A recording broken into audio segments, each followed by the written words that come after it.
Guyyaan goototaa waggaa 82ffaa kabajame. Kaalaandara Itoophiyaa keessatti kan galmaa'e guyyaan goototaa kun waggaatti al tokko ebila gaafa bultii 27 kabajama. Kabajni guyyaa goototaa kun weerara marsaa lammaffaa Xaaliyaan biyyittii qabachuuf taasifte fashaleessuuf gootota leenjii fi meeshaa gahaa malee lolanii injifatan yaadachuuf akka ta'etu himama.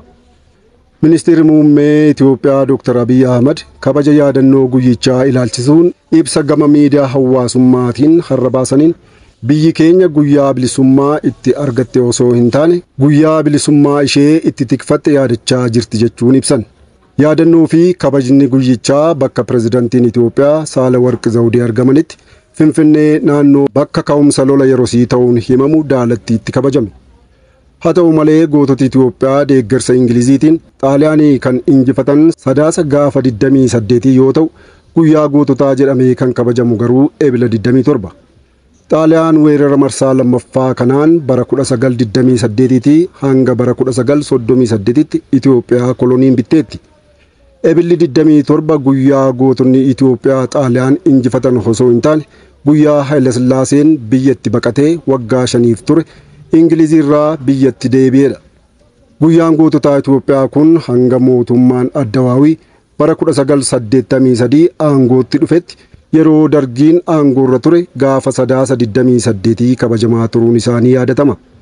Sirni kabajaa kun ammoo seenaan Itoophiyaa hedduun seenaa dharaa ta'uu isaatiif agarsiistuu gaariidha kanneen jedhanis ni jiru. Oduu keenya biraatiin dhimmi qondaaltota siyaasaa ABO olaanaa ana hin ilaallatu.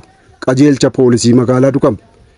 Qajeelchi poolisii magaalaa Dukam qondaaltonni siyaasaa ABO olaanoo amaanaa poolisiin federaalaa ana bira kaawwate waan ta'eef dhimmi isaanii nan ilaallatu jedhe. Qondaaltonni ABO olaanoo 7 hidhaa seeraa alaatiin erga hidhamanii waggoota 3 caaluuf adeemu. Manni murtii sadarkaa gadii hanga olii jiru yeroo adda addaatti bilisa isaan baasee ture.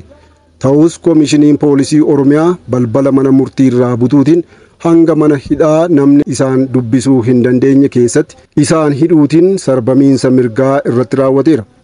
Addummaan qondaaltota kanneen keessaa namni 2 dhukkubsachuun sadarkaa yaaddessaa irra jiraatanis gara laafiinsi tokkollee koomishinicha biraa hin mul'anne jedhumaatiin.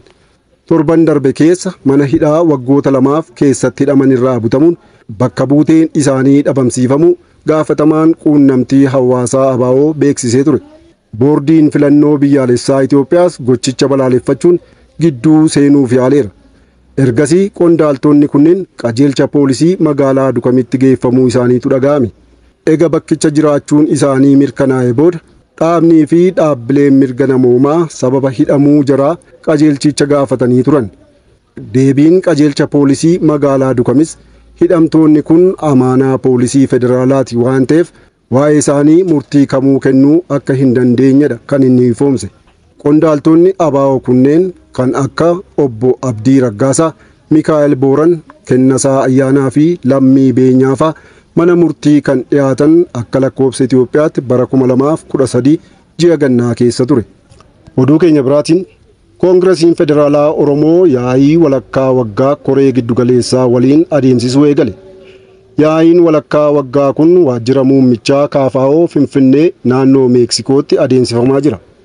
Yaa'ii koree giddugaleessaa kana irratti durataa paartichaa Profeesar Mararaa Guddinaa dabalatee hooggantoonni hedduun argamaniiru.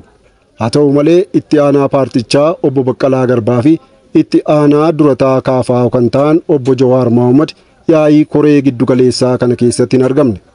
Yaa'ii kana gubbaatti qorannoowwan tarsiimoo siyaasaa dhaabichaa akkasumas danqaa fi hanqinoota darban irratti qoratamaa ture dhiyaachaa akka jirutu himame. Kallattii siyaasa biyyattii fi haala yeroo waliin waan ta'uu qabus bu'aa qorannoo irratti hundaa'uun kallattiin ni kaa'ama jedhame. Koongiresiin Federaalaa Oromoo yaa'ii koree giddugaleessaa kana walakkaa waggaa kana guyyaa 2f kan adeemsisu yoo ta'u gamaagamii hojii fi murteen dhaabichaa xumura yaa'ichaa irratti ni ibsama jedhamee eegama.